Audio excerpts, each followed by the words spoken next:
Сәлем достар, каналыма қош келдіңіздер. Бүгін бізде пирожки духовкада және де сосиска в тесте. Мына ингредиенттің бәрін дайындап алдым. Ең алдымен езіліп тұрған сары майға 50 грамм сары май, 300 грамм жылы сүтімді құямын. Оған 50 грамм қант қосамын. Қантты көп деп ойламаңыздар. 1 шай қасық тұзды қосамын. Жақсылап бәрін араластырып алу керек.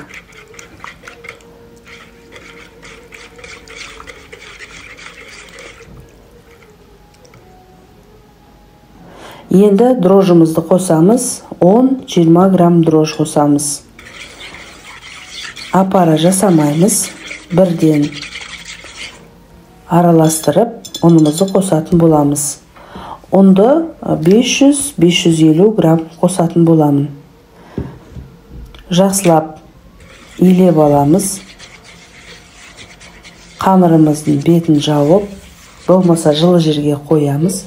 Қамыр тез көтеріледі. Ал енді салмасын дайындаймыз. Салмасына енді барлықтары біледі, осы пюре жасаймыз.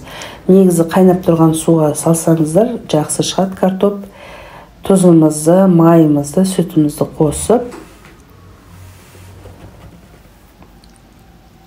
пюре жасаймыз.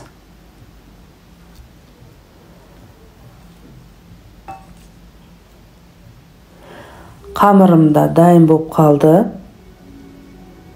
Сосискамды, пюремді дайындап алдым. Қазір түйеміз. Бөліп қамырды. Енді әдемі шығу үшін төңкеріп, үстінен мынандай қыр жасаймыз. Жұмыртқа жағып, күнжіт себеміз. Мына жерде сосискам дайын. Пирожким да пісті, сосиска да пісті. Өте дәмді. Қазақша контентті қолдау үшін жазылып, лайк басуды ұмытпаңыздар.